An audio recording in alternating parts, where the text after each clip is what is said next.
अंजलि और आप देख रहे हैं PRJ न्यूज। मायावती और अखिलेश यादव को राहत देगा पल्लवी पटेल का फैसला। लोकसभा चुनाव के लिए हर पार्टी अब जोड़तोड़ के साथ नए समीकरणों को साधने में जुट गई है। भारतीय जनता पार्टी पिछले 2 बार की तरह फिर से इस बार अपने पुराने फॉर्मूले के साथ आगे बढ़ रही है। पार्टी की नजर इस बार फिर से ओबीसी वोटर्स पर है, लेकिन सबसे खास बात यह है कि इस बार बीजेपी को दोहरी चुनौती का सामना करना पड़ेगा। दरअसल इस बार चुनाव में अखिलेश यादव अपनी पुरानी रणनीति से अलग पीडीए के फॉर्मूले पर चलते नजर आ रहे हैं। पीडीए में पी यानी पिछड़ा, ऐसे में उनकी नजर भी पिछले वोटर्स पर टिकी हुई है। बीते 2 चुनावों की हार के बाद वे इस बार नए रास्ते पर निकल पड़े हैं। कांग्रेस इसी फॉर्मूले पर उनका साथ देती हुई नजर भी आ रही है। पार्टी ने बीते जाति जनगणना और तमाम मुद्दों के जरिए उसी पिछड़े तबके को साधने की कोशिश की है। बीएसपी चीफ की पुरानी रणनीति। दूसरी ओर मायावती भी सपा प्रमुख अखिलेश यादव की तरह बीजेपी की मजबूती को अपने पाले में लाने की कोशिश कर रही है। उन्होंने फिर से पुराने फॉर्मूले के तहत मुस्लिमों के साथ ब्राह्मण और राजपूत को अपनी पार्टी में तवज्जो देना शुरू कर दिया है। पहली 2 लिस्ट में बीएसपी ने 25 उम्मीदवारों के नाम का ऐलान किया है। इसमें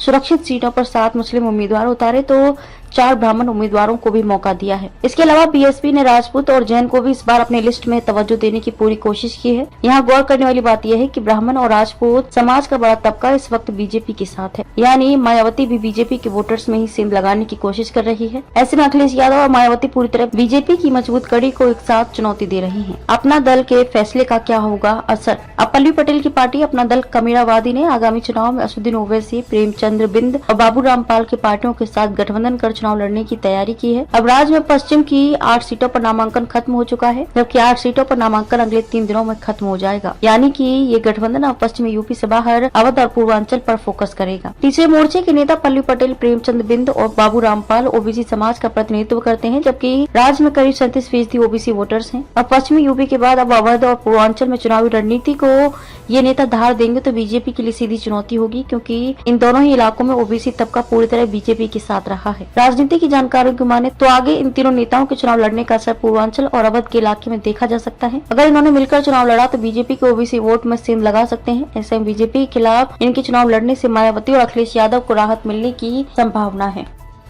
खबरों में अब तक लिए बस इतना ही। मिलते हैं फिर ऐसी की बड़ी खबर के साथ। तब तक लिए नमस्कार और देखते रहिए PRJ न्यूज।